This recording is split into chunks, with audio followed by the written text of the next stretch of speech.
Good evening and God bless you, everyone. This is Father Joe from Hemping Hemping with Father Joe, live and direct at the Michigan Hemp Festival #9, our 9th annual Michigan Hemp Festival. And we're joined today with Ken Day, Tasha Roundtree, and Kevin Butler of our advisory board. And we're supposed to be getting Richard Rose from Italy on the line. And that'll be at 7 o'clock. So hopefully he'll be joining us. Let's get started in prayer, and then we'll go from there. Father God, Jesus, we just thank you and praise you, God, for another great episode of Hemping with Father Joe. And we thank you for our 9th year in the Michigan hemp industry, Lord. And we thank you for our 9th Hemp Fest. And 9 years, God, we just praise you for that. And Lord, we give you all the glory, God, and just ask that you guide us and direct us tonight in our conversation so that we can help other folks like ourselves either enter the industry or empower them in the industry so that we can build a bigger, better, and flourishing Michigan hemp industry. So I ask all these things in Jesus' name I pray, amen. I'm going to bring in all our board members, and there's Ken Day, Tasha Roundtree, and welcome Kevin Butler, and everybody with us. Yes. All right. Ken, you still there? Yep. Yes, Ken, good to see you. Tasha, can you hear us? You loud and clear over there? I hear you loud and clear from Ohio. All right. So first of all, let's talk about Michigan Hemp Festival #9. So this was supposed to happen August 26th. That was a Saturday, and unfortunately, we had tornado, maybe several tornadoes. I think 5 or 6 touched down that day. And one of them came through here in Saranac and ripped our little village apart and my land and my property. And we were unable to have the hemp festival on the scheduled date. So we apologize for that. We did not have any power, and we didn't have internet. We didn't have power for a week, and we didn't have internet for 2 weeks. So this is our makeup event, and it's focused around the Michigan hemp grain industry, and we just want to get some pertinent information out to all the viewers. And the catch to this is some of us can only be here for an hour, even though the show is scheduled for 2 hours, and some of us may or may not even show up. We're hoping Richard Rose shows up at 7, but we're not sure. We haven't heard from him since he confirmed a few days ago, and we're having a hard time getting in communication with him. So God bless him. I hope he's okay, and there's nothing seriously going on with him. But we know his plan on how to make a successful hemp grain industry here in Michigan, and we're going to talk about it with or without him. But we were hoping we could highlight some of his achievements.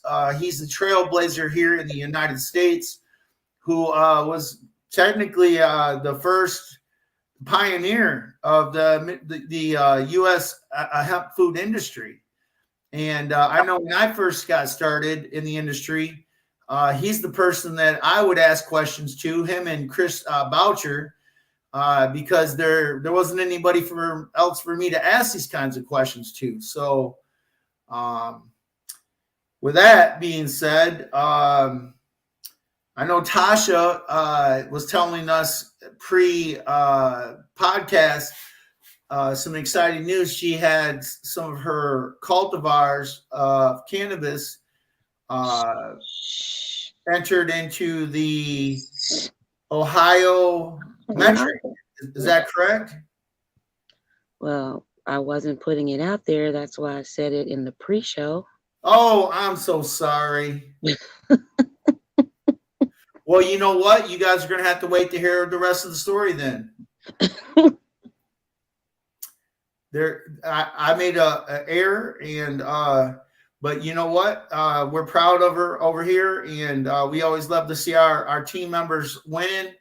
And she's getting another slam dunk, so everybody can wait and hear, just like us, what exciting stuff is coming up, and we're just glad to hear the news. So thanks for sharing that with us. I apologize that everybody on the podcast knows now. Well, that's okay. Well, now there's an exclusive from the Michigan. Yeah, you know what? We'll have to do a whole show on that. When you're ready to talk about it, we need to talk about that for a whole hour. Can we get you to come back and do that? Absolutely. Oh, that's great. Kevin, what do you got going on? You got anything exciting going on? Not really. You know me, I'm all work, man. I just I know, brother. I know you are. Okay, I think we lost Ken Day too. Yeah, Ken Day, you guys. Everybody that watches this show, I'm sure you guys know Ken Day. He's been around for years. He actually has tickets to the Michigan game today. And he's doing his very best to be on the show, but driving in a car and trying to connect to the show is difficult. So, like I said in the beginning, we're just trying to make the show, get the information out here to everybody, and we may even do a follow-up show about this. But the show must go on with or without Ken or whoever. We got to keep rolling. Yeah. Hemp Fest has got to go, number 9, 9 years. If Ken was here right now, Ken could tell you we had the first Hemp Fest across the road on Holy Ground. Yep. And Kevin, you were there, weren't you? Yeah, I only showed up for about maybe an hour and a half, and I had your shoes all messed up because of the creek, right? Yeah. Yeah, I remember that. Yeah, okay, so Tasha, you didn't make it to that. I didn't meet you until we got to the Kentucky or the Ohio. Was it the Dayton, Ohio show? No, it was the Cincinnati. It was a Cincinnati. The Cincinnati show. Okay, but you were at last year's show. Yes, and all of us were. Kevin, you didn't make it last year, did you? Nope. I was working. Yep, you were working. You're always working. Yeah. That's my man, though. I love it. So I wanted, we talked about some of these things earlier. 2023, right? Like okay, so let's go through this. Some people are going to watch this and they're going to say, I've never seen the show before. What's he talking about? So I kind of gotta explain things to the people that don't watch the show when, on a regular basis. So we're a minority hemp association, the oldest in the state. And we were established in 2009 under the protections of the Michigan Medical Marijuana Act. And I had a dispensary, and we sold CBD hemp products at the dispensary in place of THC products, which by the grace of God or luck or whatever you want to call it, we never got raided or got in trouble. But there was a point where they had a Supreme Court decision, the McQueen decision, and we closed that down. And thank God, 7 months later, my application with the federal government, with the Obama administration, I got approval to grow hemp in Kentucky with a federal DEA permit and import it. I could also got an import permit, so I could import seed. And then we would export it from Kentucky through one of the two bordering states between Kentucky and Michigan. And then we would, let me get Ken back on here, you guys. Yeah. Ken, are you there? Ken, are you with us? I'm gonna keep talking. He'll jump in. Yeah. He's driving. So we get this federal permit, and we start growing hemp in Kentucky and importing it from Kentucky and Colorado into Michigan, and we started the Michigan hemp industry.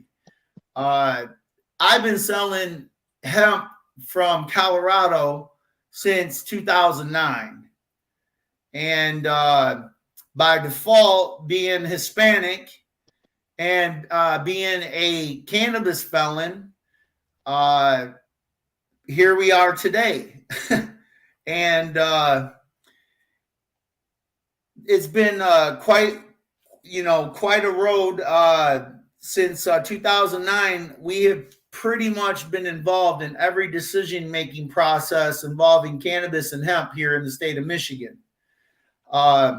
Our big claim to fame in 2022 were House Bill 4517, which reclassified hemp under the cannabis laws, so that the CRA, the Cannabis Regulatory Agency, started to have oversight over the hemp edibles and so forth.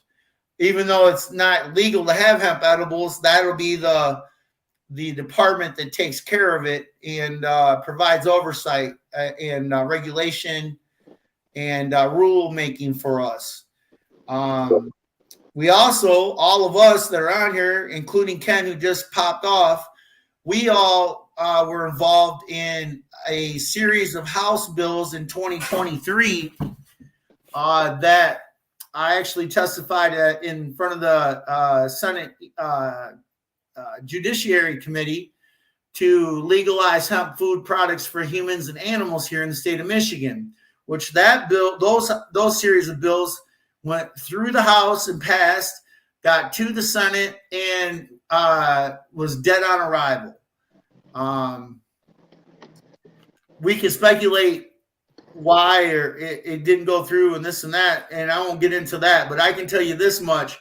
We didn't get any support from any other association at all. iHemp wasn't there. I'm just going to, forgive me if you're upset for mentioning your organization, but iHemp did not show up and support anything. Neither did the Minorities for Medical Marijuana, and these are our sisters and brothers, but they failed to show up and rally around our bills.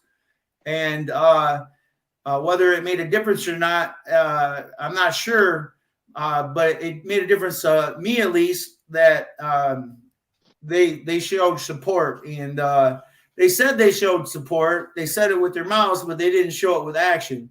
And the only way we're going to get hemp laws passed and rulemaking done here in the state is if we all work together as a team and get these legislative problems fixed. Because we have a dire situation here. What's that, Kevin? I said right. Yeah. Currently, if you don't know this, it is illegal for a license holder like myself for hemp to manufacture or distribute hemp edible products. Now, if I'm from Kentucky or Ohio and I make them and I import them into Michigan and I can find a distributor here, those folks have no ramifications because they have no licensing with the state of Michigan. You see, with me, they'll take my license away. Like for instance, like Tasha, she could make some stuff in Ohio, ship it up here and sell it, and they could say, hey, you can't sell that here no more, and slap her on the wrist, maybe give her a fine, and that's it. But they can't take her license away because she don't live here in Michigan and she don't have a Michigan license. But for Michigan licensees, if we get caught doing that, we are in jeopardy of losing our license up to 5 years. That's not something I'm prepared to do. So we put the bills together. The package was House Bill 5058 package, and unfortunately, those bills are dead. Luckily, we have all the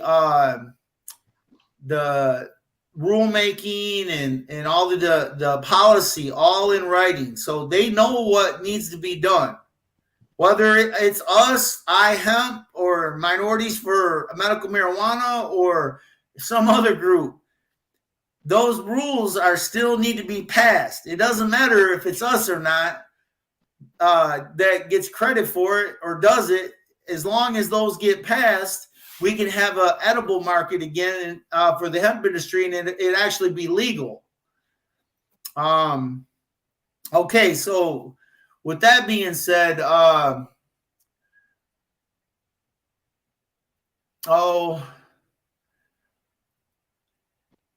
think the thing to talk about, I got on here, explain our positions on the current hemp laws. Obviously, none of us are happy with the current hemp laws. Am I correct, you guys? Correct. Okay. Kevin. Yes, sir. The U.S. Hemp Roundtable. I thought they were going to fix everything, bro. What happened? I mean, bro. They went to the Capitol and testified, and they were going to fix it all. What got fixed? Nothing. The budget. No, something got fixed. The budget. Nothing. Took everybody's money. You know, it's $500 minimum just to take a phone call from them. All they did with that was ball the paper up and made a jump shot. Yeah. They sure did brag a lot, though, about being up there to testify. I saw a lot of stuff on Facebook about it, and then all of a sudden you didn't see nothing. And then so I did some checking. I'm like, well, what happened to that story? Well, there was no story. They went up and got up there and testified, and that's it. Good luck. What actually happened was, after reading in on it, they went in there and they testified and they did their thing, and then the Senate panel or committee that they were testifying in front of said, "Hey, look, this is a FDA matter."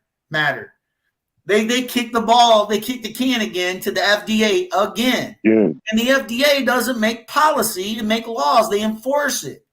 And it kept everybody's money. And kept everybody's money.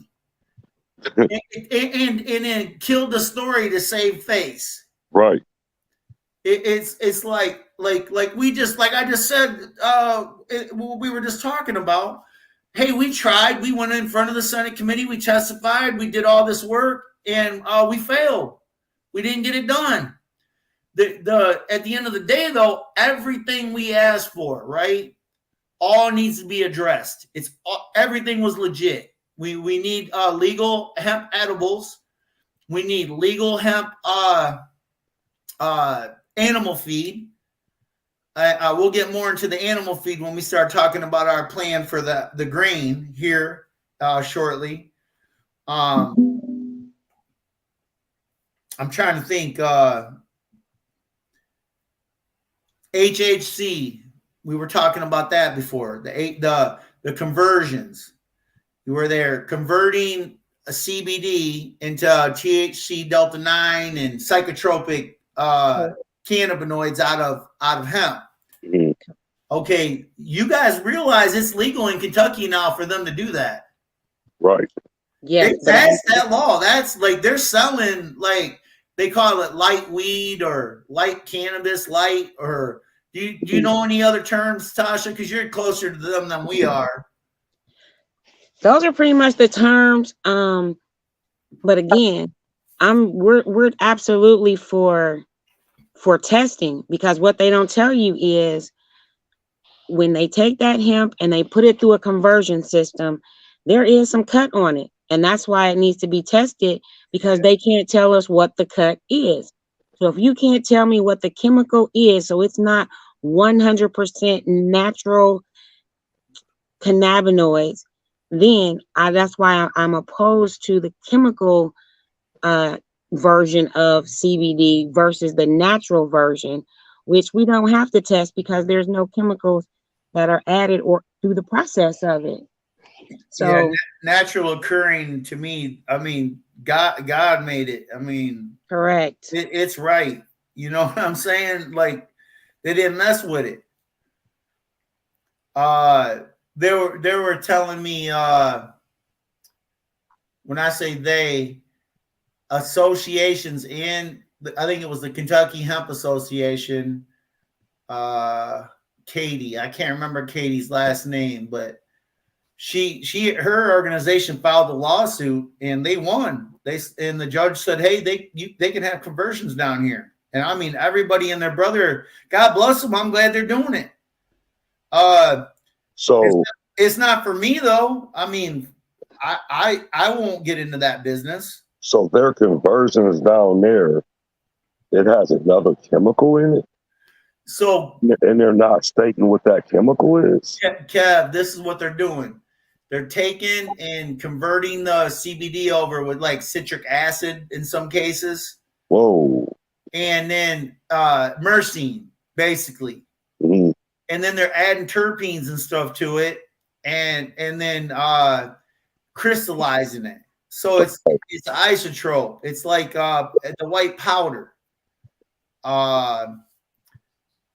Wow. Then they'll take hemp buds that they grow and they roll it in that, and they call it moon rocks. I've seen some people selling that down there.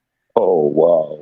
And then they say it's cannabis light. And my boy lives, the guy who used to be partners with me in Kentucky still lives there. Mm. He went and bought some and tried some of the different things. He's like, "Man, I was blew out. Like I smoked something bad. You know, like he didn't like the high. He said it was off. Right. He said it ain't like regular weed. It's got a different feel to it. Yeah, it's got a chemical. Yeah.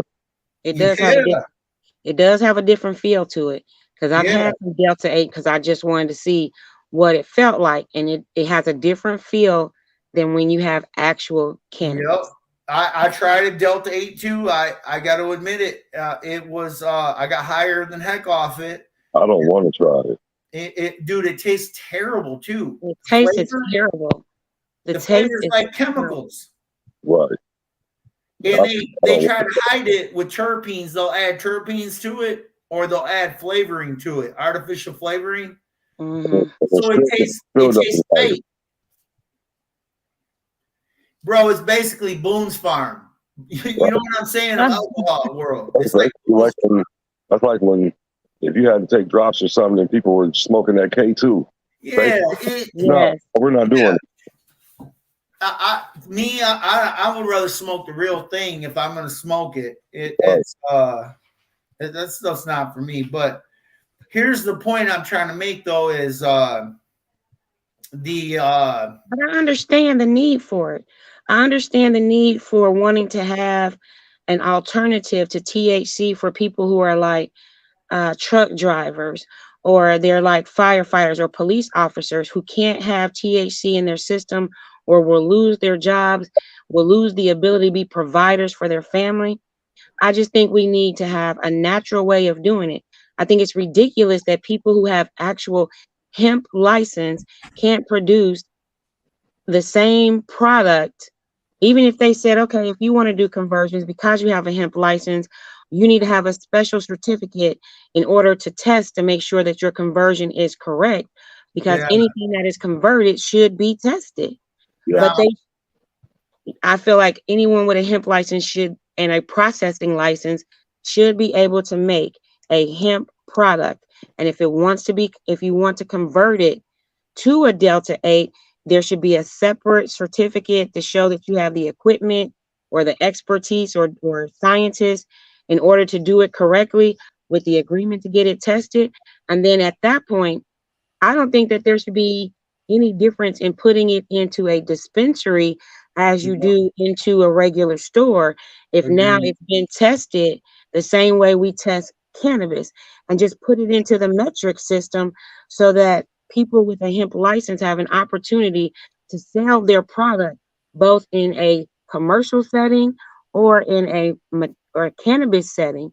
Because it has no actual THC, you should be able to sell that product in a dispensary for medical, for recreation, but you should be able to sell it in CVS, in Walmart, or any gas station because it doesn't have any THC and it's been tested. I think we need to look at this being a safe alternative for people who are going through recovery, because we do now have people who are going through recovery who get medical marijuana cards because they would prefer to use medical marijuana versus when you first go through recovery, when you're going through withdrawals, they tend to give you Valium to keep you calm and to relax you. And then you have Valium for like the first sometimes 7 to 10 days, and they'll give you a muscle relaxer so that you can calm down and relax. You won't get the twitches or you won't go into convulsions, depending on how bad your alcoholism is. Now the doctors are allowing you to get a medical marijuana card and use marijuana when you're going through those withdrawals. And as long as you have your medical marijuana card from a doctor, it's not considered you having cannabis in your system, and they'll put you out the program. That's what we've been doing down here in Dayton. Well, I can't disagree with anything you said. We have laws here in the state of Michigan that if the processor, the hemp processor, can show a legitimate processing techniques in they're going to argue some of the processors, well, it's proprietary. Well, the state ain't going to steal their idea, so they just show the state. They don't show their competitors how they're doing it. They just got to make sure that the product's safe. Everyone thinks, oh, Joe's against Delta 8 and HHC and all that, and I'm not. I'm against unregulated HHC and unregulated Delta 8. That's what I'm against. And if you can sell HHC and Delta 8 currently here in the state of Michigan and not get in any trouble, as long as you're from like Kentucky or Colorado. But if you're from Michigan and you get caught doing it, you could lose your license for 5 years and be charged, which leads me to the next point. In this year, now that we know that the Farm Bill is taken care of, and we know that the Hemp Roundtable has tried to do whatever they were going to do, which was nothing, I don't think. Correct me if I'm wrong, if somebody's watching this, and they can tell me that the Hemp Roundtable did anything at all for us that was positive. The point I'm trying to make is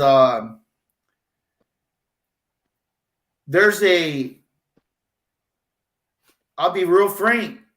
Think of iHemp, okay? iHemp is another organization, hemp association here in the state of Michigan.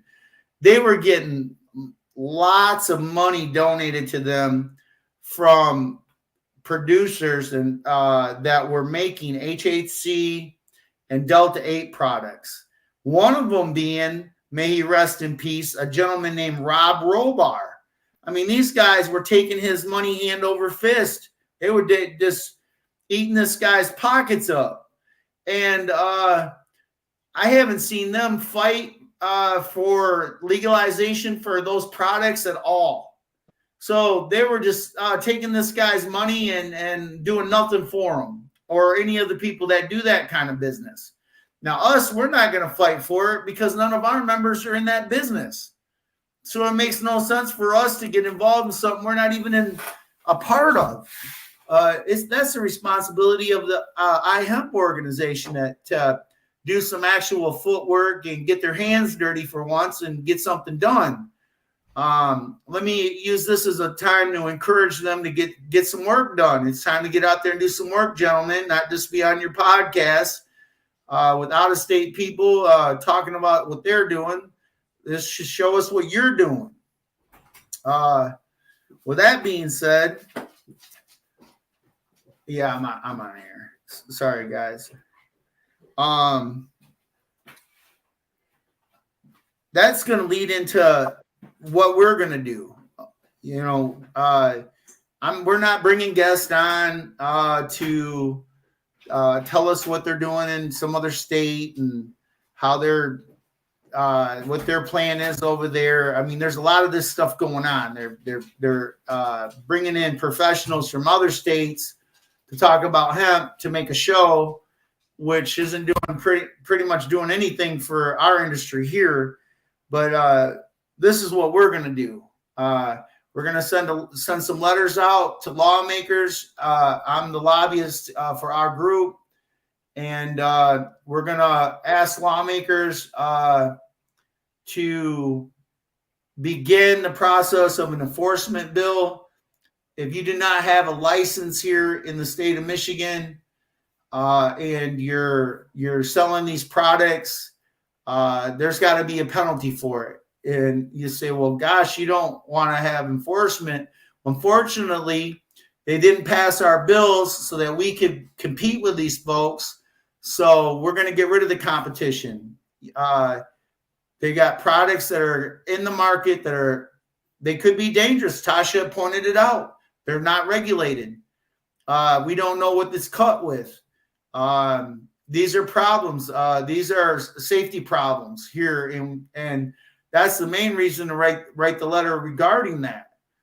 And to say, hey, look, we need a bill so that if you're selling HHC or Delta 8 at a gas station and somebody gets hurt using your product, there's a penalty for it. I mean, Kevin, think about this. Me or your son or my son tries a little Delta 8 and they cut it with some crazy crap.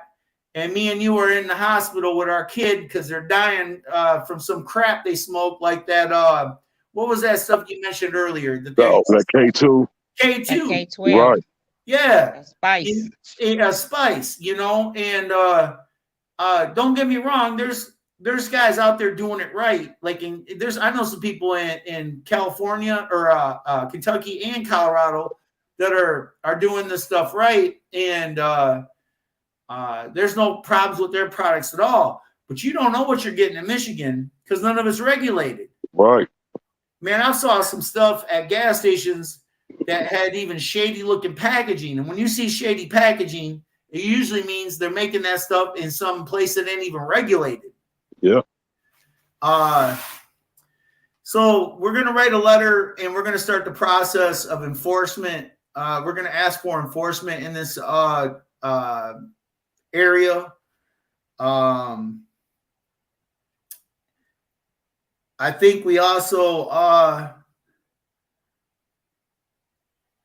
I think we should also address the fact, you guys, I've been thinking about this a lot, is drug testing, roadside drug testing. I was just gonna say something about that. Yeah. Okay. So, it ain't just about roadside drug testing though. You know how I'm trying to, I'm looking around for opportunities. When I graduate with my project management license, I'll be looking for another job. And if I used cannabis 88 days ago, I could go back 88 days and I'll still drop dirty. That shouldn't be legal. Did the sound go down? It's like it kind of got muffled. What's that? Did your sound go down? Can you raise the sound a little bit? Yeah. I can hear you fine, Tasha. Can you hear me better now? Maybe it's my phone. Sorry, gentlemen. Sorry. I'm full blast. Sorry about that. So when you're talking about writing a letter about roadside drug testing,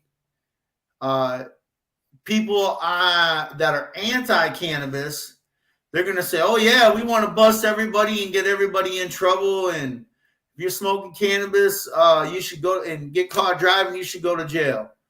Okay, well, if you had a beer 45, 50 days ago, and you got real drunk 45 days ago, and you get pulled over 45 days later, and you're sober because you hadn't had anything in 45 days, I ask you folks to be honest with yourself.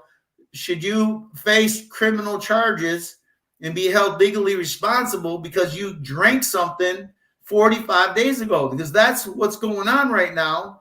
If you smoke cannabis or ingest cannabis, big guys like me and Kevin, we could have done it 90 days ago and still drop dirty. Right. That shouldn't even, that's wrong.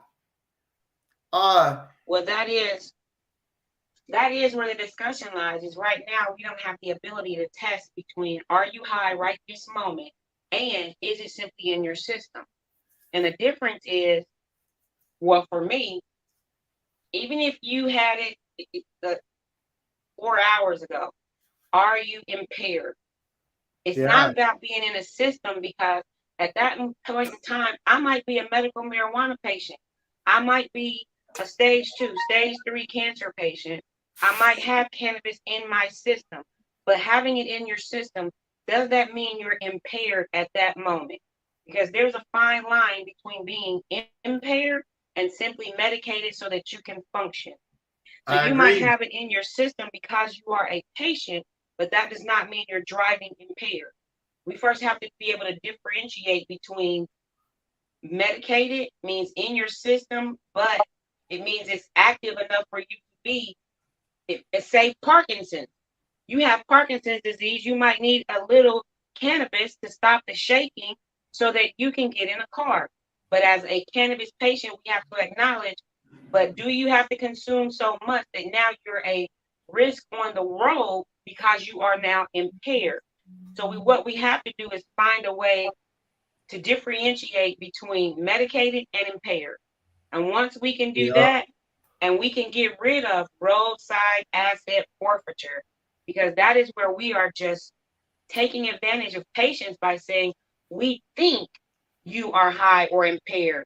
But by the time you go to court to justify that you're not, we'll have seized your property, sold it at the sheriff's sale, and then if you want to get it back, you have to then get an attorney to sue us and then try to get it back, or otherwise take a loss. Oh, yeah. This is no more than, if this was the 90s, we would have said you just got ran up in. So now the police are running up on patients and confiscating, especially people from going from Ohio to Michigan.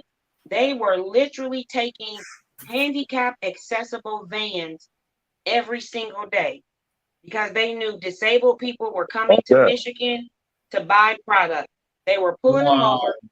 They were actually putting their money out on the truck, showing like, why do you have $1,500 in cash? Oh, you must be going to buy weed. So we asset forfeiture. So they take your money and they take your handicap accessible van or truck. And then after they prosecute you, and then you get to go home because you actually have a medical marijuana card, just not from Michigan. Now you have to fight to get your property back, but you can't because it's already been sold in the sheriff's sale. Wow. Yeah, that's not good at all. You had mentioned they don't have the technology. Let me tell you, my son worked at Amazon, and he got hired in, so he smoked like cannabis about 8 hours before he got tested, to get the job. And he didn't test positive. And he didn't ask no questions because he was too scared, He thought originally, they didn't test for cannabis, but they do test for cannabis. But here's the catch, and this is how we know, or he knows. About 2 weeks after he was there, he had been smoking all night and went to work early. So he had only slept 8 hours and went to work, and right off the jump, they tested him for cannabis. And he told the lady, "Here's my medical marijuana card." The nurse, I smoke cannabis. I'm a medical marijuana patient. Right. And she told him that their test was so accurate that it knew within 4 hours if you had used cannabis. As long as you hadn't used cannabis within 4 hours, it wouldn't show up positive. So if Amazon has a test that'll test somebody within 4 hours, you're going to tell me that the state of Michigan can't have a test that tests people within 4 hours? They choose that. They choose to have it that way. And see, when everyone doesn't know that this technology exists, because then that's when we start looking to say, wait a minute, this technology exists within 4 hours, then why does Amazon have it before the police have it? Yeah, that's Because my Amazon point. wants to protect themselves from getting liability suits of their drivers or employees being high, more so than we care about police officers being able to be high. Tell them, Dayton just put in provides, we are now back to quotas. You Now, cannot have a police system that's back in quotas because you are monetizing people getting in trouble. And all y'all doing is writing tickets. And then when you go to court and it's, oh, your case is dismissed. And that's going to happen a lot because they have quotas. So when your case is dismissed, it's not going to take that you were charged off of your record. It's not going to take that you had to fight to get this oh off of your record. yeah, you have It to is, fight to get that it is all taken causing off. undue, unnecessary interactions with the police. It is causing undue expenses. I mean, and we're every time we move forward to say we're getting people in less trouble, getting people less thrown in jail, they keep coming back with a way to revert back to get more people in jail. Because again, I do not believe politicians should be allowed to own stock in private prisons when they are in positions of authority like Yep. the governor, the lieutenant governor, the attorney general, the sheriff. All Conflict of of those interest. people are making money off of people of color going to jail. They're You all shouldn't they're all hold in cahoots office. together. Oh yeah. Correct. That's what I'm saying. You should not be able to hold office to make policy, to enforce policy, to get people in jail and then own the stock in the jail. That means you are making money putting people in jail, and that is wrong. 100% agreed. Now let me give you another thing that I recently got educated on. So here's the new scam. Corporations use this policy, the marijuana laws here in Michigan, and I'm sure in other states. They'll say that they're a marijuana friendly company. Okay. So they'll hire you even if you test positive for THC. Okay. If you get hurt on the job, they always have OSHA has to take a blood test. When they take the blood test, if you test positive for cannabis, they fire you and you're denied any benefits or any right to be able to sue them, even if it was their fault that you got hurt. Did you guys know this? Because I just recently learned all this. No, I did. And then when you get hired, are they probably hiring and telling you or signing? You probably have to sign a form relinquishing them from all liability, saying, "Oh, we'll hire you if you're a medical marijuana patient." They just tell you that they're marijuana friendly, and they'll say federal law supersedes state law, and it's federally legal. And because you tested positive, because our machine screwed up and cut your hand off, and you can't work with your hand anymore because you don't have one, and you test positive for marijuana, whether it was the night before or 90 days ago. Think about that.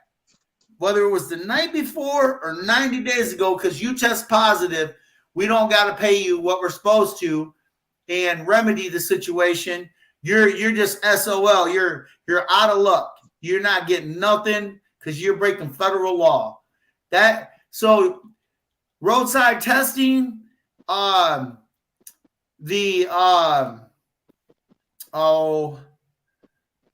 what's the best way to put it? The way you said you were talking about, Tasha. I'm trying to think of how to categorize it into one thing. It would be impaired. Impaired is a good word. So they can hit you with impaired. They can still hit you with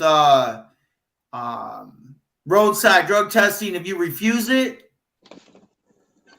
your license gets taken away, just like drinking. If you test positive and you didn't use for even 88 days ago, 90 days ago, you can still test positive. That's wrong.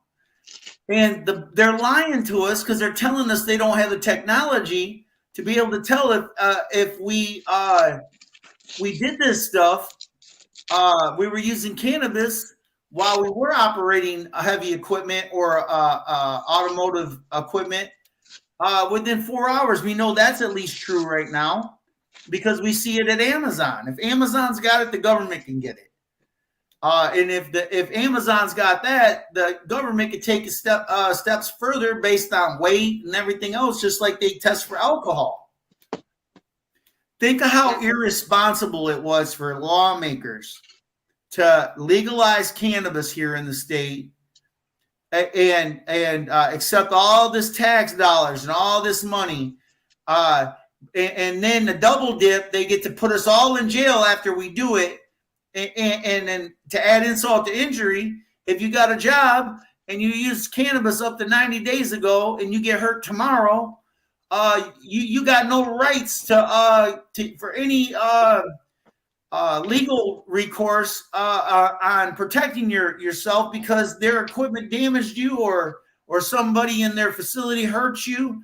You're SOL. These are the primary reasons why we have to write this letter to the CRA and express a concern and say, look, here's some of the problems we're talking about right now. This letter has to go to the CRA and explain, look, we got to do better than this. As your lobbyist, I'm going to contact certain lawmakers and say, look, we got to do better than this. This isn't right. You made a law that is going to primarily affect minorities. Think about that. Who do they pull over the most? Minorities. That's who they pull over. So who you think's going to get hit up for weed more? Minorities are. Okay, so with that being said, that's the old business. That's the business of 2023. 2023 to 2024, the new business is all about the farm market co-op for the Michigan Hemp Farmer Association. Let me give you an update, Tasha. We lost Ken to the Michigan game. Oh, Kevin's back. Let me bring Kevin back. You guys got to bear with us. We got terrible, terrible internet right now. You back with us, buddy? Yeah, it's horrible, man. Oh, I know, man. I'm sorry. We're out here in the sticks. I apologize. No, it wasn't even your internet. It was mine. Oh, it was you this time. Okay. Yeah. I'm glad you're back. So I want to just recap what I was just saying. So the reason we're writing this letter about the problem with roadside drug testing, the lack of proper testing, and how it negatively affects minorities based on the statistics of who gets pulled over. It's minorities get pulled over the most. So, and also how they're playing us at work on these work jobs. They're saying they're cannabis friendly. So these people are using cannabis. They get hurt at work and then they don't get any repercussion to protect their personal rights because federal law supersedes state law. So when they get hurt at work, if they test positive for marijuana, they smoked 90 days ago, keep in mind, and their hand gets cut off in a press or in some type of machinery, they have no recourse for legal action because they test positive for cannabis. It's not fair. It's not. It should not. Should not be that way. It's unethical. Oh man, it's ungodly. Right. So we're going to write a letter to some lawmakers, and I'm going to shake and move in the aisles and on both sides of the aisle, and try to find some folks that will listen to us and hear us and say, look, we're for responsible, reliable roadside testing.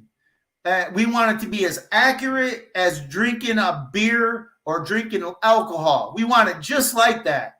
If you weigh 180 pounds, you can only have this much in this amount of time, or you should not be driving. And you can't tell me they don't have the technology. If Amazon can dial it in within 4 hours, the state of Michigan can dial it in even more. Right. They pass these laws and take all this tax money for cannabis, and they double dip us with this other BS that they're pulling. Can I just interject? Can I just ask a question? Yeah. Because I've just when you said, I'm still tripping off of that. If they can test each employee that comes into that building, is that just on any given day, or is that just on hiring day? So they do it on hiring day, and then they do it at will. You sign something that says anytime they want to drug test you, they can. That's why I was asking that, because that means that has to be cost effective for Amazon to say, okay, you know what, we can do it here, and we can do randoms whenever we feel like it. So if they have that, I don't see how our police officers don't have that technology before Amazon. It's intentional. They do have that tech. They do have that technology. They just don't want to use it. They want to use what they came out with. You said, Tasha, you said it earlier. Even though it's legal, they still want to lock us up for it. They still want to punish us for it. And they're doing it. There's a double dip. They get the tax money, and they get to hit all of us over the head and take our stuff for forfeit asset forfeiture and fines and probation and parole and everything else. They get to keep all that dirty business still going, even though it's legal. Wow. These are huge gaps that the people that put these marijuana laws into place, that they were just worried about making money. They just wanted to get it legal and make the money. I was one of them. Don't get me wrong. I take full responsibility for my part I played. I did not consider any of this part, which is really social equity stuff.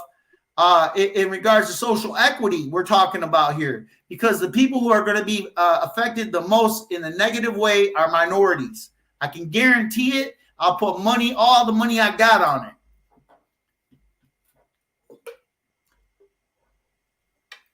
Excuse me. Okay, so we know we're writing 2 letters. We know we're asking for enforcement with hemp and conversions. And we know that we're writing letters and lobbying, both lobbying and writing letters for both of these situations. Now that we know the Farm Bill is through, and we know what the Hemp Roundtable attempted to do. Richard Rose is coming on here. I see him. He'll be on in just a couple minutes. He's with us, you guys. That's great. So the next thing to talk about before we bring Richard in is we got this farm market co-op that we're building it right now. Kevin, you were just out here. You saw we got the post in, and they're concreted in, and we're starting the process to get this done on M21. Yeah. And this is going to be a place where we can process some hemp seed. We can also use it as the farm market, but it's all about hemp.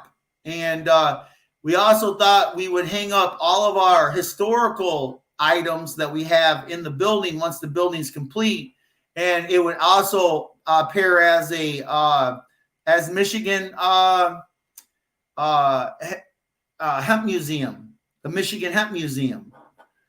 Because think about it, we got all the stuff. We own it. We own all the signage, all that stuff that was first.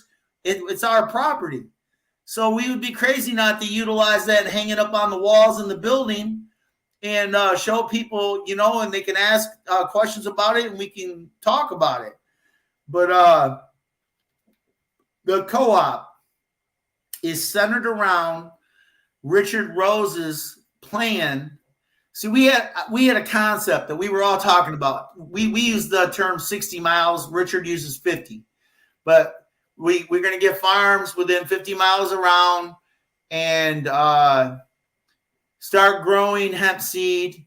They'll bring it to us. We'll process it into oil and shell it and make hemp nuts and all types of different products out of it. We'll basically process hemp seed. And the reason we would use the oil is because we make cosmetic products at Holy Ground. And Ken Day's not with us right now, but Ken would be he's got his soap. And it's hemp seed oil soap. So anyways, let's bring in Richard. And it's 7 o'clock. Let's bring him in. Let's talk to him. Are you guys going to be able to stay on for a while? I'm going to be able to stay on for probably like 10 more minutes. Okay. Well, me and Tasha will have to ride it out. Just say bye to us before you check out. Oh yeah. Most definitely. Most definitely. All right. Well, hold on 1 second. I'm going to take a, where's it at here? Oh, I'm going to take a little break just for a second. Hold on a second here. Oh, I lost Richard. Hold on a second. Sorry, viewers. Here he is. Richard, how you doing? Good. How you doing, Reverend? Good. Good to see you. Nice to see you.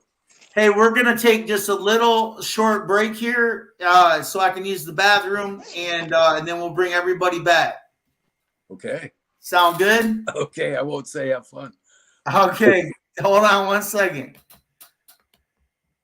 Okay. I'll let me switch this over here. We're going to take a little break.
All right, welcome back, everyone. I'm going to turn this off. Let's see here and bring everyone back in. Let me see how to do this. Hold on, guys. I'm trying to figure it out. Remove. There we go. All right. All right, everybody. Sorry about the technical difficulties. Richard, I did try to pull that email up you sent me, and I'm having terrible internet problems here right now. All of us are, actually. We had a tornado come through here. Was it 2 weeks ago, Kevin? Yeah, it was about 2 weeks ago. And it shredded not just my neighborhood, but it went from my place all the way to Detroit. Wow. I mean, we're talking 75 miles. It just shredded everything in its path. I think there was 5 or 6 different tornadoes that came down. Wow. That's why we postponed. Yeah, we had to postpone. And to some of the viewers that are watching or going to watch, I'm explaining this because we were supposed to be at August 26th on Saturday, like every year. And this freak storm happened, and now we're improvising right now. We're supposed to have Ken Day with us. Now, Ken Day, he's been with me since day one. He came in 2000. Oh, heck, I think Ken's been with us since 2017 or 2016, prior to the federal legalization from the Trump administration. Yeah. He was with us during the Obama administration when we were working with the DEA then. But with that being said, I want to introduce our keynote speaker, Richard Rose. In my opinion, and I think many circles' opinion, whether they like him or not, the facts are the facts. This is the pioneer of the United States hemp food market. And he's got quite a history in the industry, and he continues. He's always given to the industry, and he continues to give to the industry. I know when I first started, he had reached out to me and said, "Hey, look, I think I can help you." And I was really suspicious at the time, but then after you start talking to the guy and dealing with him and actually looking into who he is and what he does, who else would you call? In my opinion, who would you call besides Richard and say, "Hey, I have a question," or inbox him and say, "Hey, I'm thinking about doing this," because if it ain't him, the only other person I could ask was Chris Boucher, who I was working for at the time. Right. And anybody else I would ask, they wouldn't even talk to me. I'm not even going to say no names, but I know Richard. I know you know some of the people I'm thinking of right now. I would try to ask them things, and they want you to pay them money, or they're not interested in talking to you. And thank you for helping us, because we wouldn't be here this afternoon without you. So I mean, you're between the Medicinal Hemp Association, your post. I mean, you give all the information out for free. Mm-hmm. Nobody does that except you and us. I mean, thank you.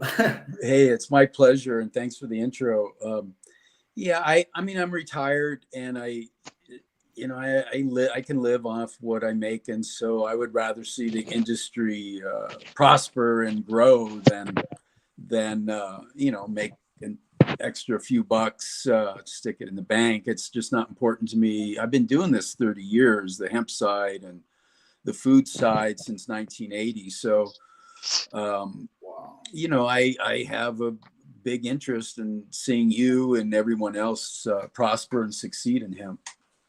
Yeah, you sure do. I was telling the team here, Kevin Butler and me are from the same town, from South Lansing. Well, he's a North Sider, actually, or a West Sider, right? North Sider. North Sider, and Yeah. I'm a South Sider, but we still love each other.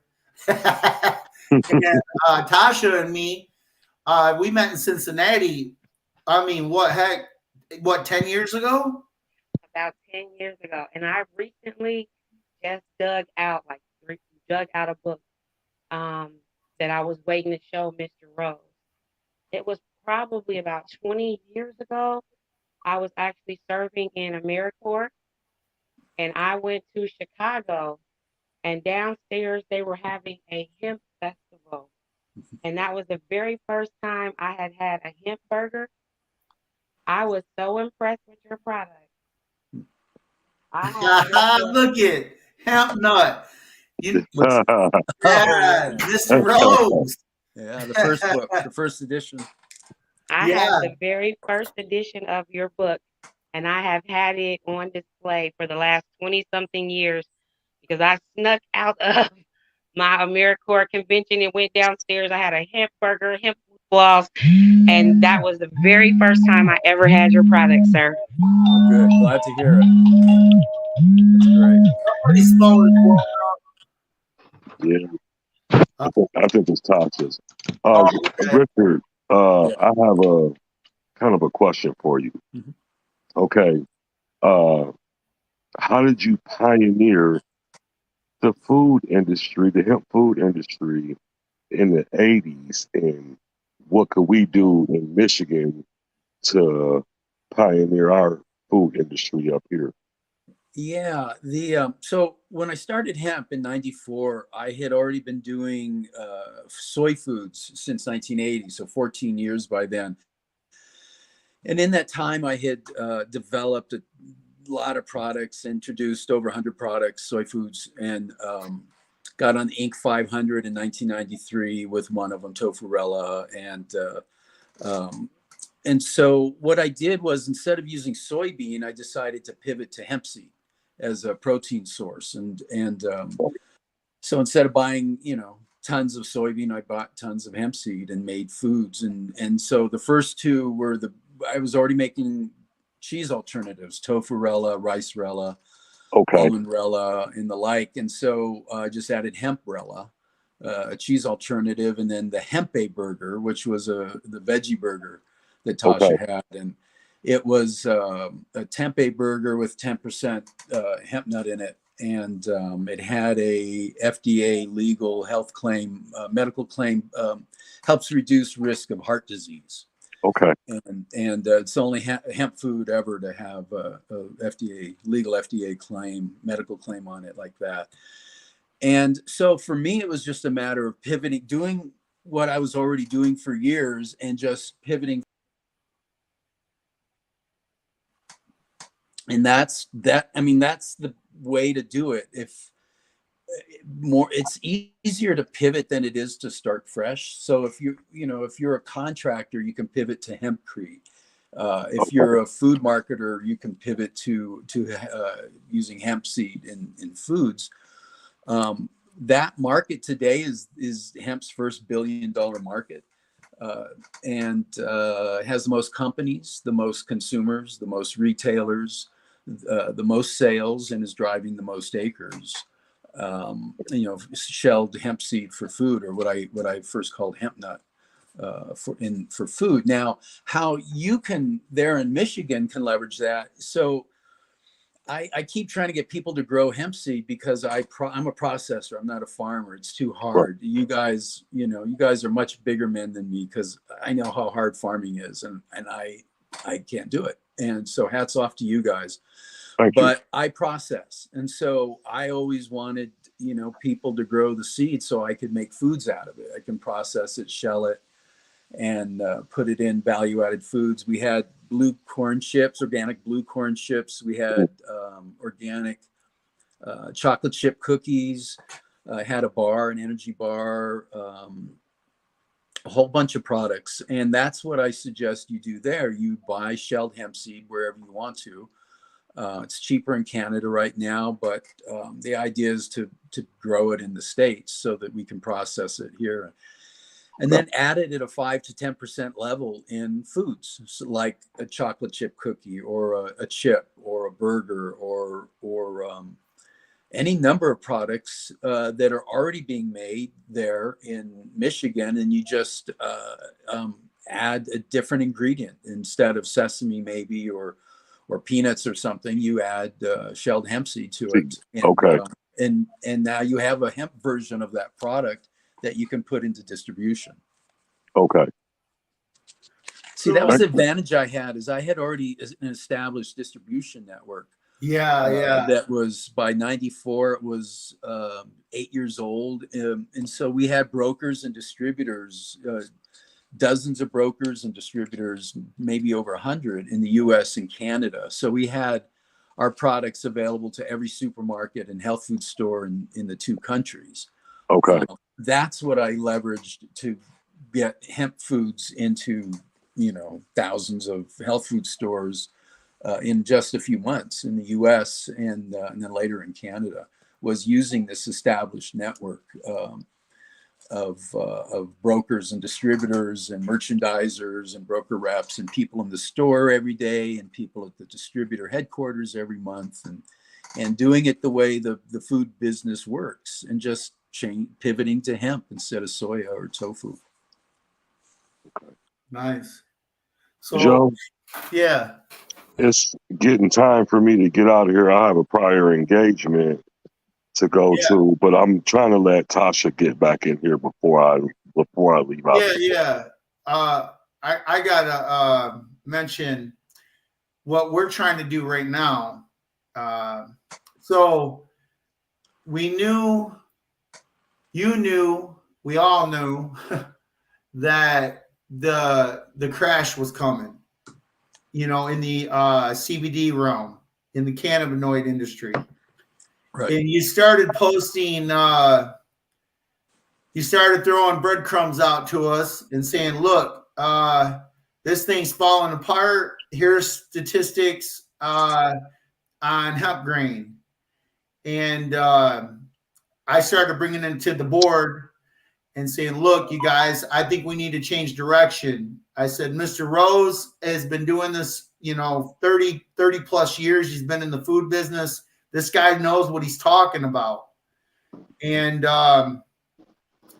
it's funny when we got your I call it a business plan, but we got your plan, and we had me, Kevin, and Tasha, and Ken, and our executive board that I answer to, we had all talked about an outline that was very similar to yours. You mentioned a 60-mile radius. We mentioned a 50-mile radius. You mentioned hemp, hold hemp seeds. We went a different way because we raised chickens. So we thought we'll press the seed for oil because we own cosmetic companies. Ken Day owns a soap company and makes hemp soap. That's actually more than 5% hemp.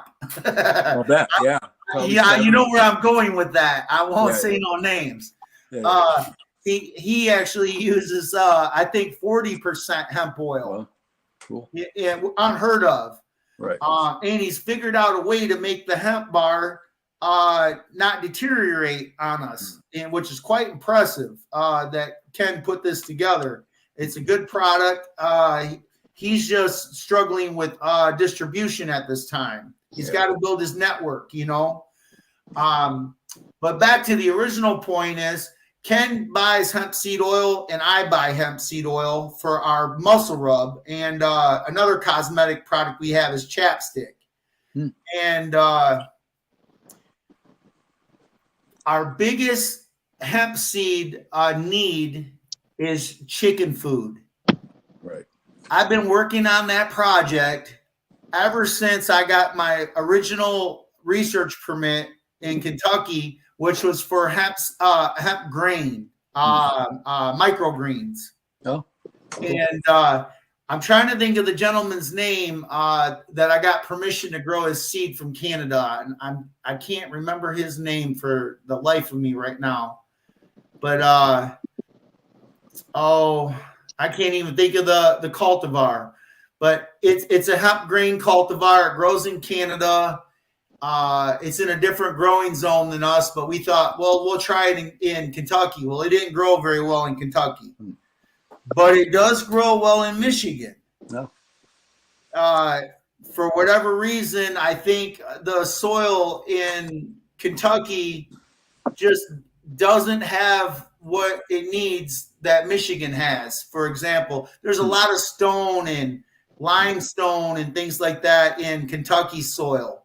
It's a lot of pea gravel. It's like sand almost, which it didn't really grow too well when we did the trial there. But in Michigan, when we did the trial on a little half-acre plot, our numbers were right in line with what they were supposed to be. So it told me this is probably the pathway to take.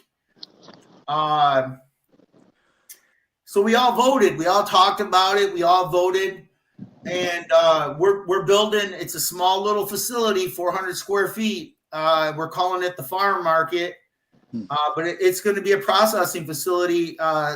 So we'll, from Memorial Weekend to Labor Day weekend, we sell hemp products in there. We started carrying some Nepalese hemp apparel products, Right. and then hemp, different hemp products. And people have been stopping here for the last 10 years and they buy the hemp products. And we're just trying to add to that, add to the shelves, so to speak. Now, when that closes, which is right in around the time you're going to harvest your hemp seed, it closes Memorial Weekend. Well, 2 weeks later, you start cutting your hemp down for your hemp seed. Right. So we figure that's where we roll out the processing equipment and start processing our hemp seed oil and our seed cake. And essentially, we know, which I can't say this as a matter of fact, but we know it is now because the University of Kentucky confirmed it. I've been saying for the last 5 years that you add 20% of this hemp cake to your traditional chicken feed, and that's your ideal mix, and they confirmed it. I seen Katie Mostras from the Kentucky Hemp Association post an article on it, and I jumped up and down like a little kid and was showing everybody, look at this. We were right. It is 20%. That's what they proved it. I mean, they're the guys, the doctors, they proved the science behind it. I read that article too. Yeah, the formula's there, Richard. The formula's there. We got it down. We just harvested chickens last weekend and today, actually. And I don't know how much experience you have with commercially raising chickens, but normally you don't let a chicken get over 5 pounds because the chicken's legs will break underneath the chicken.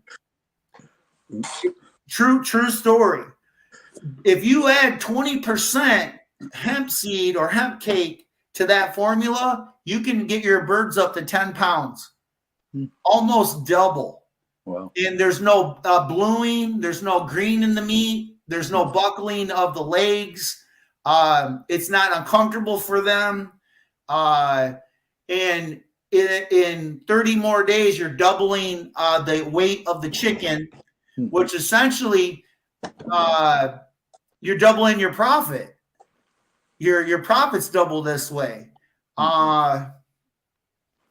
I know I'm rambling on, but it's really important I explain all this because I got some questions for you. So for us, we think, okay, we want to grow hemp grain and make seed oil. We'll sell that into the cosmetic industry and in food products, and then we'll take the hemp cake and sell that as chicken feed. Well, here's the problem. AFCO, are you familiar with them at all? Yeah. Okay, they're not playing that. They told us flat out, you pull that, you go pulling that one, and we'll yank your license, and we'll make a lot of trouble for you. But our attorneys tell us, as long as we have a co-op and we only sell it to people in our co-op, Right. They can't do anything about it. No. As long as you sell it intrastate within the state of Michigan. Yeah, it cannot cross state line. Not go interstate with it. Your FDA is also can't touch you there either, as well as after. That's what I believe that to be true. Not just hearing it from you and my attorney, but we've heard it from several other attorneys as well. They're saying, look, you can do this. So our plan is, we've looked at your plan and we've looked at our plan. And we're like, he thought of things that he knows that we don't have any clue about. He's given them to us. Like, we couldn't believe you handed them to us on a silver platter. Thank you, by the way. Cheers. You think you have the right business plan, and then you get a guy who's done this for 30 years, who's been on Jay Leno, other talk shows. What's the lady's name? I'm trying to remember her. Roseanne Barr's show. Yeah. Do you know, I actually remember that episode. I actually remember it. I'm old enough to remember the episode. Yeah. And my mom is a big weed smoker, and my mom she was in the business for years, and I'm not implicating her in any way, so don't worry about mom. She's okay. But she said, all you boys come out here and watch this. Look at this guy. This guy's selling hemp. And she was just amazed. She made us all sit down. We're watching you. And all these years later, we're sitting here talking. I can't believe it. I mean, I'm just blown back by it. So, I mean, thank you. It's just crazy.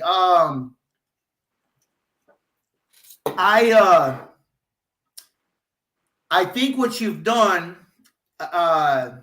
your Hemp Nut is a great book. Okay, it tells us how to take recipes and add hemp to it, and get an added value to food products and recipes that you wrote and co-wrote. I guess you co-wrote that.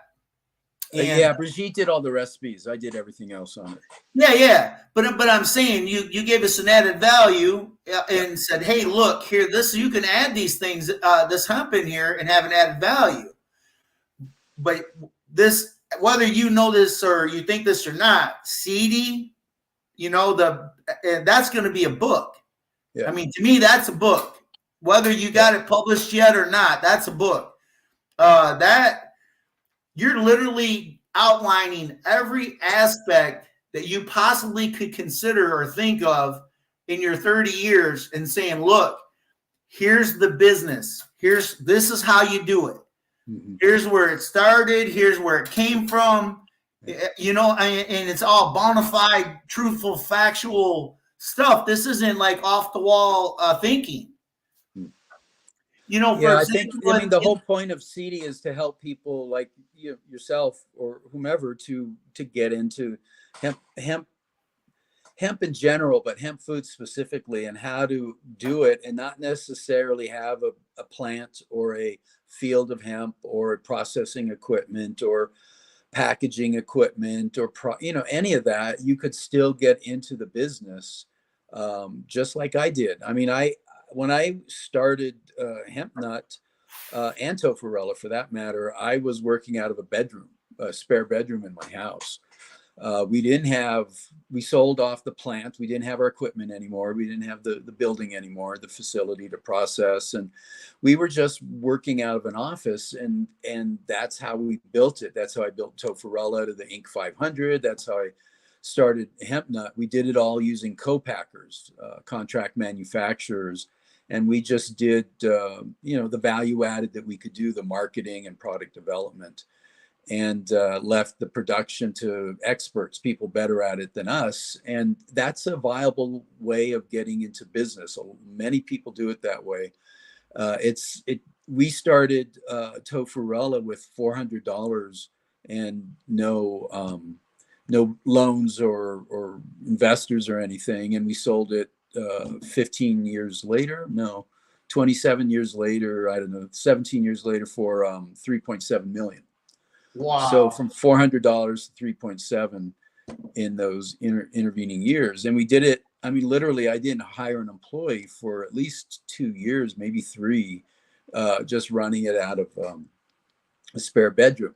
That's sort of the model that I'm trying to show people how to do, because the other model, which is where you get a ton of money and build a plant and get equipment and stuff, that's the obvious answer, but it's not the right one, because you don't need to do that. You got to establish a market. You got to prove the concept first, and once you've done that, then you can go get money and build your own plant.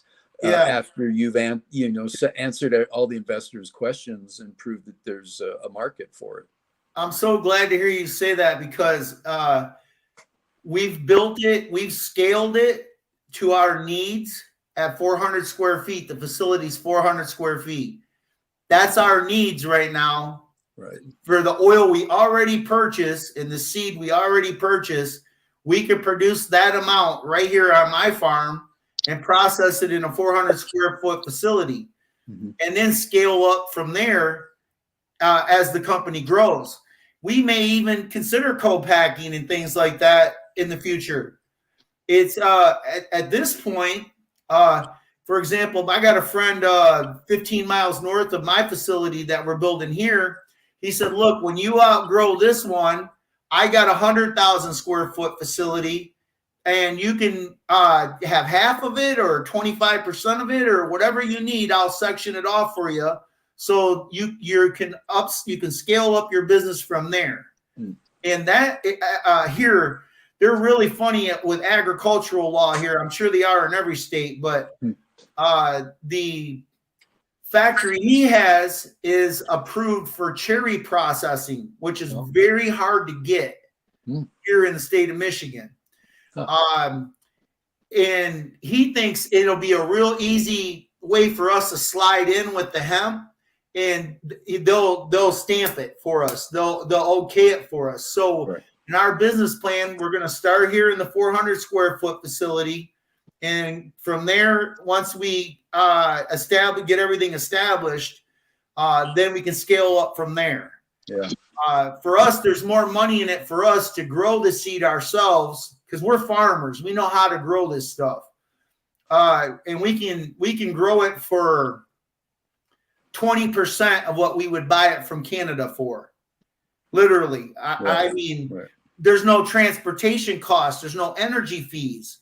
When you built your business plan that we saw, and you said 60 miles, I knew instantly. It reconfirmed to me, and I was telling Kevin, I was like, he knew because you never heard us talk about the 50-mile radius. You already knew that you needed to be within that vicinity to compete globally, because you got to be able to ship this stuff to be able to process it.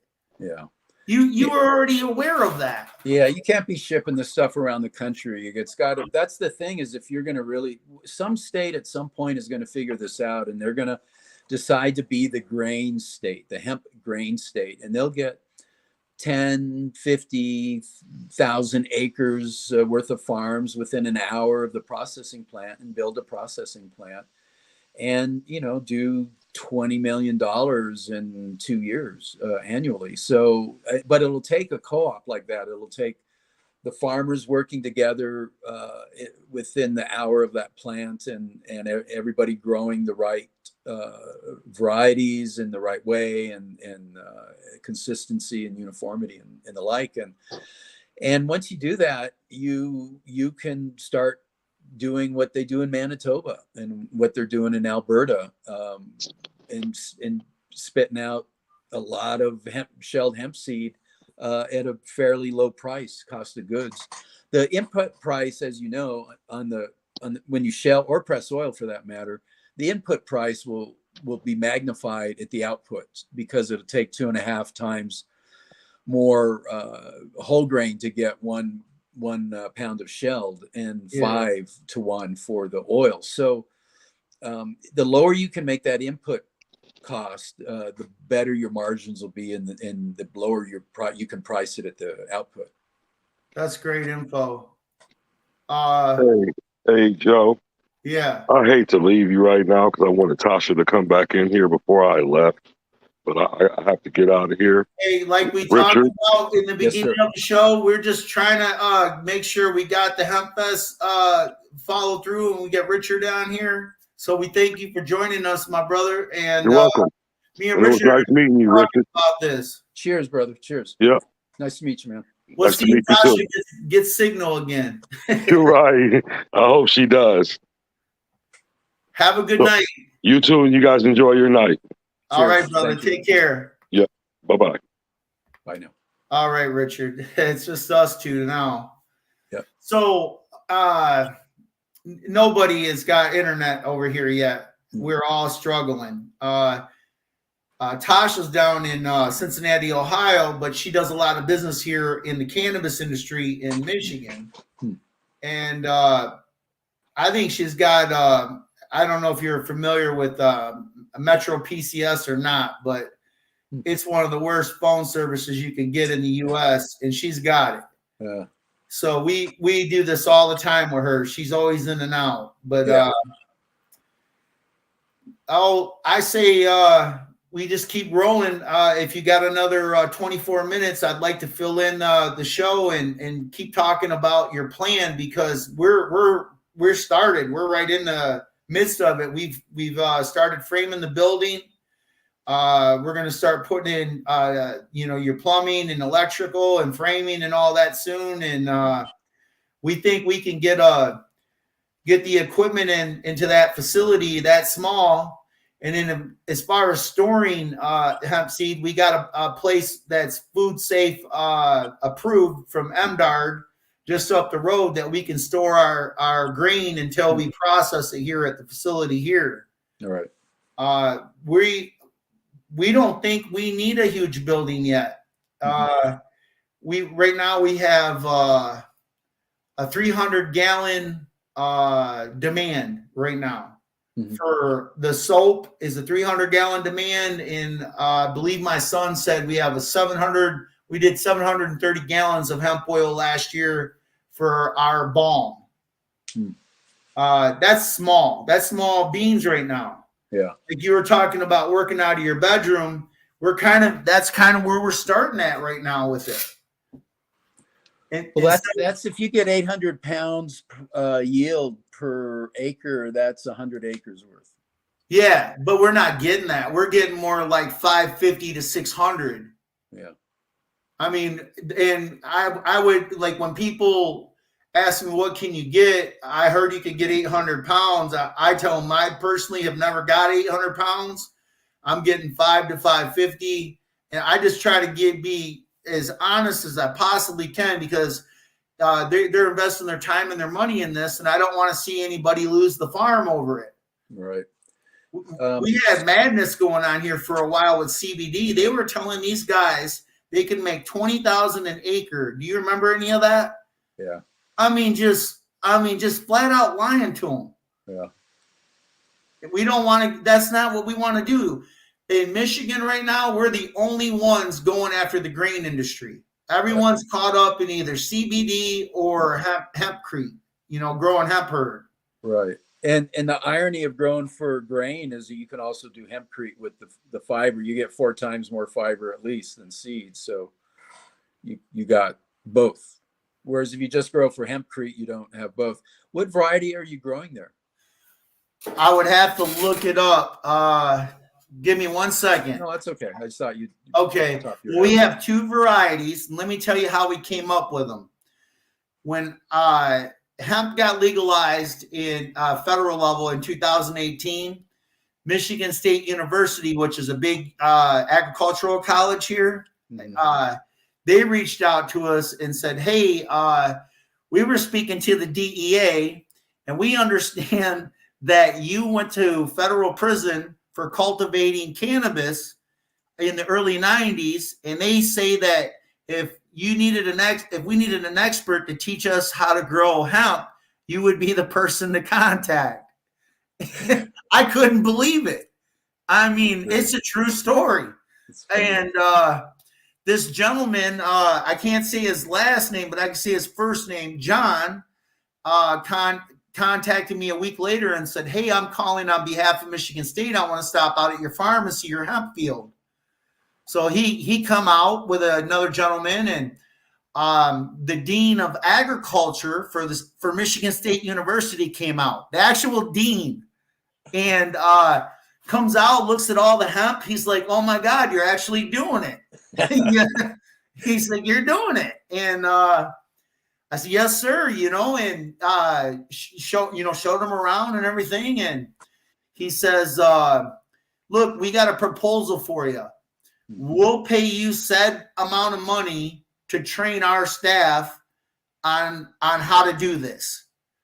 And I'm not going to give you any figures, but it was good money, like really good money, like lawyer type money. And so we did. I had enough money where I could hire 15 people here out of the village, and we put a bunch of guys to work, and we ran that contract for 4 years.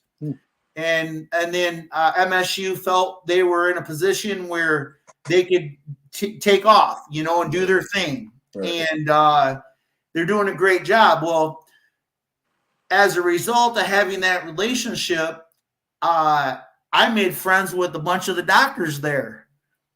And the gentleman who oversees the seed trials is a friend of mine. And he sent me an email because he saw one of the episodes of the podcast about us getting into the green industry. And he said, "Hey, here's this cultivar and this cultivar, these two here." He's like, "We're getting 600 to 700 pounds an acre out of them.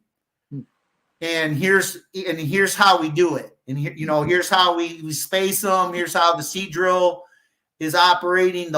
He gives the whole gamut, just like you did." He said, here's how we did it. And we're going to try that this spring, this 2024 spring. We got 2 plots that we're clearing out, and we're going to plow and disc. And we're only going to do a half acre, a quarter acre of one and a quarter of acre of the other, and do the math and see what it would have been if it was an acre. And that'll also, I'll be able to go to the bank, to be honest with you, and say, "Hey, look, I got another idea. You guys have given me money before for these ideas. Here's the newest one. Here's all the data. Here's the business plan.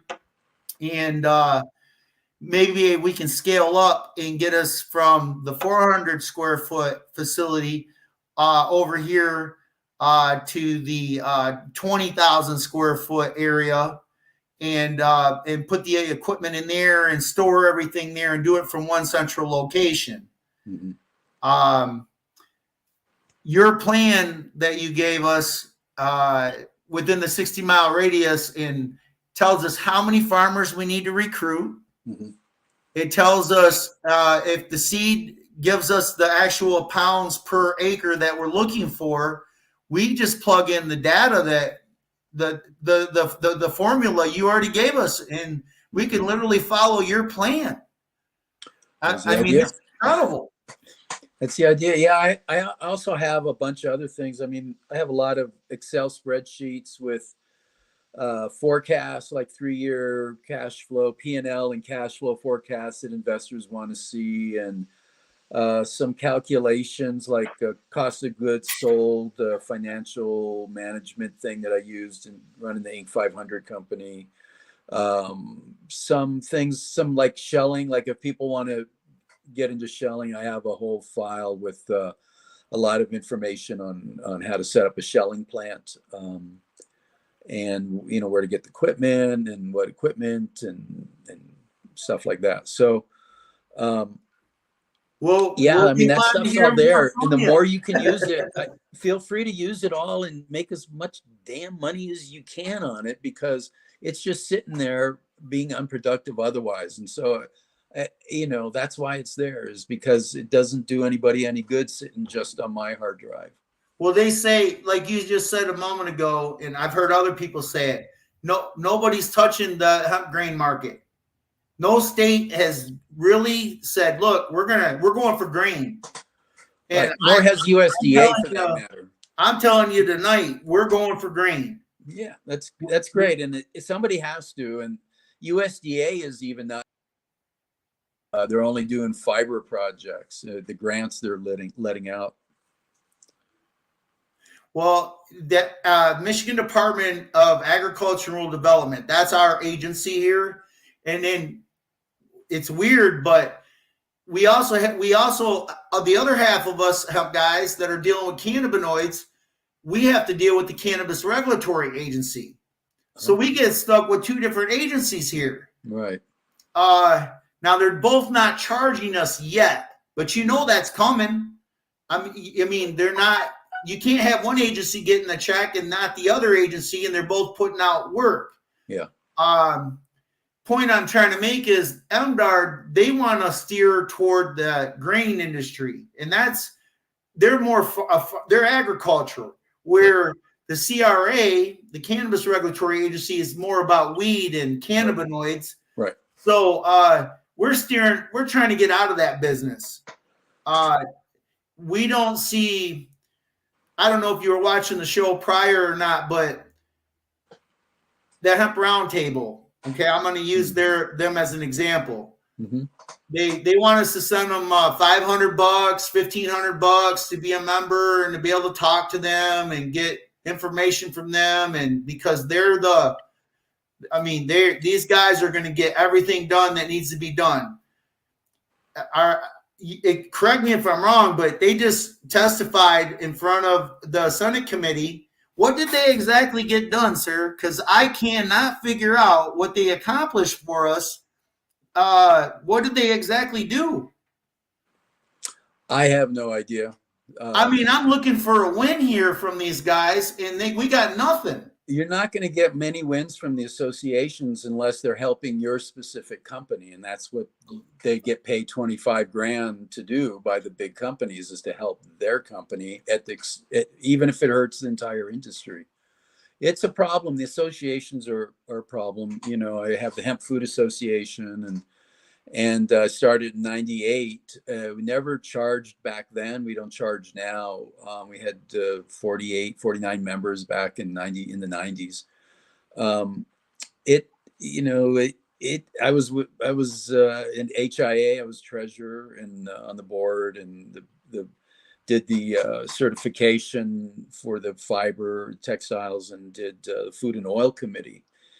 So I've been involved in these associations all along, and the HIA sued over a lie, sued DEA, and it killed the hemp food industry 20 years ago, and almost killed Canadian hemp. It almost wiped it out in those 3 years. So the associations in general have done far more harm than good, and I just wish people would stop funding them, so they would go away and go to the next new shiny object for them to chase. Yeah, I listened to your words on this subject for years now. That's why we won't take people's money. It'll corrupt what we're trying to do. I really truly believe that in my heart. Everyone on our committee is not paid, including myself. We charge $50 a year for membership. That just barely covers the cost of the website. Right. And my family and another couple families, we fund everything. Yeah. Essentially, the church funds the whole process. We're Coptics. We believe in cannabis in all forms, and because of that, we've been involved with. It started with the cannabis industry because nobody even knew what hemp was when they started legalizing marijuana here in Michigan. And I show up talking about hemp. People was like, "What are you gonna do with it? It doesn't get you high." That's how ignorant, to the uneducated. Let me use that word. Right. Some people were ignorant, but most people were uneducated about it. Yeah. They didn't see the value in it. They did not see the value in hemp. They thank God 10 years later now, they see the value in it. Yeah. The smokable had potential, but it never really caught on. I don't think it was necessarily ever done right. But the CBD and I think the deltas are all going to go away with the next farm bill. I do too. Definitely the THCs, but I think probably CBD will get caught up in that as well. I think anything psychotropic that's converted from CBD is gone. Yeah, Again, and it might even be CBD. I mean, they might. The cat's out of the bag, and I don't think CBD is going to just disappear, but they could make life really hard for CBD producers. yeah, I think they will. I think they're going to require GMP facilities, and Right. they're going to really tighten it up so that if you're not big money, you're going to be out of the game. Right. That's the typical scenario. That's FDA classic move right there. Yeah. Make it so only a handful of people that are their buddies can keep doing it. Mhm. We got about 9 minutes left. I'm trying to think. There was a question I had for you.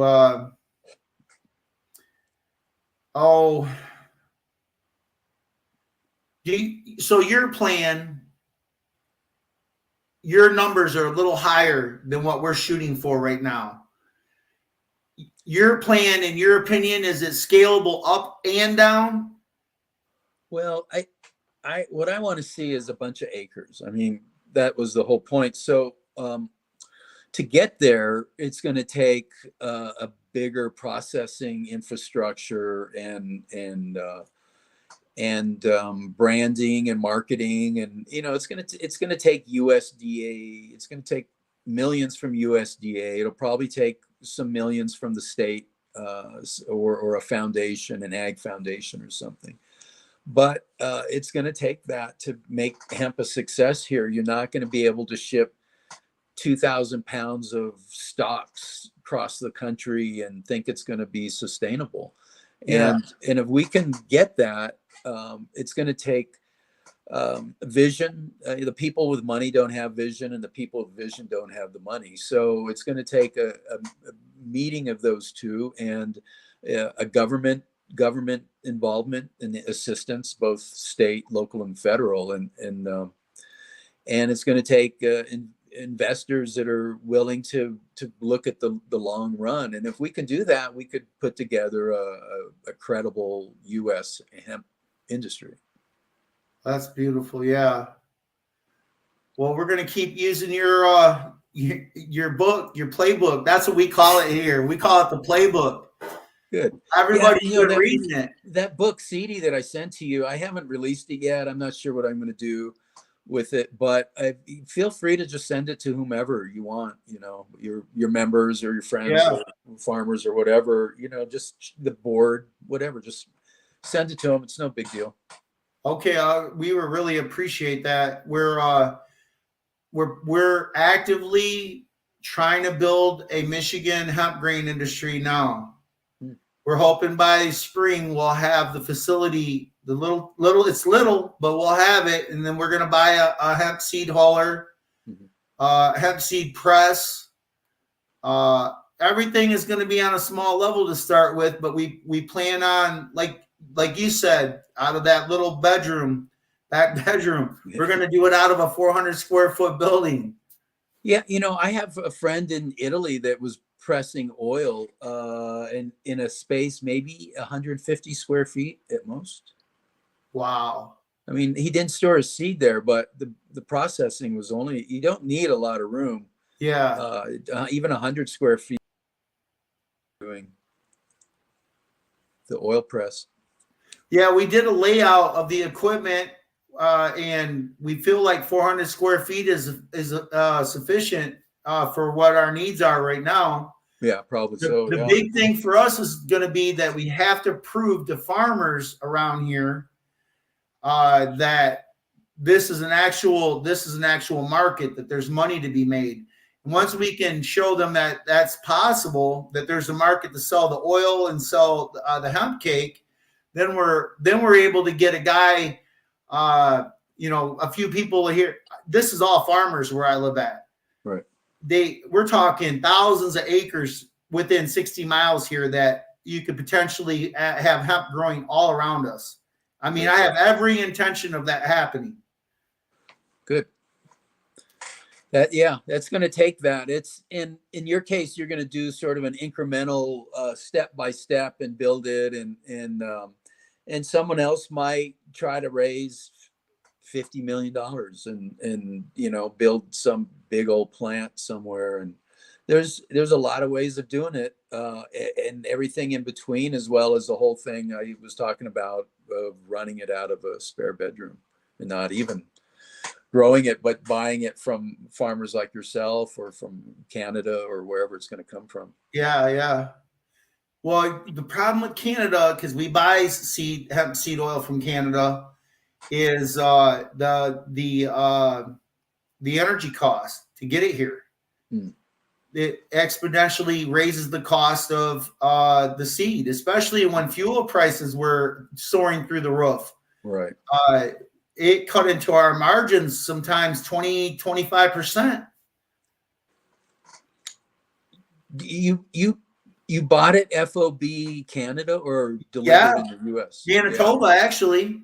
Right. See if you can get them to give you an FOB Chicago or something price. Gotcha. That might help you a little bit. Yeah, because no, they're moving more material than you are, so Yeah. they'll have preferential rates with truckers, Gotcha. and they'll clear customs too. Because until we harvest next fall, this time a year from now, approximately, we'll harvest our first crop of hemp seed across the road and process our first grow. We're going to be having to buy from Manitoba still. Right. It's just it makes sense. Unfortunately, for now, it's just hammer them on the price. That's all I got to say. The South Korean, a few years ago, South Koreans were paying half as much as North Americans were for the exact same material. So I know they have big margins. I know they collude on price. So hammer them on pricing. Gotcha. In regards to everything we're talking about, before we close here, do you have any words of advice for not just for me, but for all of us here in the state of Michigan on that we can walk away with and to get started? I guess the only thing I can imagine that might be that to get as educated as you can get on this aspect. Whichever aspect that you're interested in hemp, if it's farming, learn everything you can about it, and if it's breeding, do the same, and processing as well. There's a place for everybody in the hemp industry right now. Even if you're just a CPA, you want to pivot to something more interesting. Even someone that doesn't like people and would rather just work alone in a lab, they can breed. They can do laboratory work. There's a lot of places for even the disabled. There's a friend of mine in Oakland that ran the big the Oakster from a wheelchair. Oaksterdam University and all his grows and his dispensaries and stuff. He literally did it from a wheelchair. So there's room for everybody in this industry. They just gotta, figure out what they want to do and where they fit in. Well, in closing, I just what an honor to have you on our podcast, and thanks for joining us for the Michigan Hemp Festival. This is our 9th year. Oh, cool. 9 years. Everybody else started in 2014, and I started in literally 2009. Oh. 2009, I got to start doing hemp, and and then I got the federal permit in 2013. Right. And so it's been quite a. I didn't know anything. I knew weed. You know what I'm saying? I knew smoke, but everything else, I've had to listen to guys like you, and there's not very many folks like you. Yeah, and there's the thing about weed is so different than hemp, and that's one thing that marijuana people don't think. They think, well, I know weed, but they don't know about hemp and its photoperiod issues and the latitude Oh yeah. You know, and it couldn't be more different. It might as well be rhododendrons Yeah. to a weed grower. Well, look, we sure do appreciate you coming on. God bless you, and just have a great week. And we were going to keep tuning in to you because we got so much to learn. We learned so much from you. That's great, because that's why I'm doing this. You know, I have nothing better to do, so I do it, and I do it to make sure that maybe someday we can make this as successful as soya and corn. Yeah, yeah. But listen, have a great night. God bless, and we'll see you soon, sir. Thank you, Reverend. Thanks for the opportunity to talk to everyone. God bless you, and I'll talk to you again soon. Yes, sir. Have a great night. All right, everybody. That was Richard Rose. Man, hemp food pioneer in the United States. This guy has been in the business for 30 years, and praise God, he came on the show. And we're gonna go out with the outro, and then I'll come back and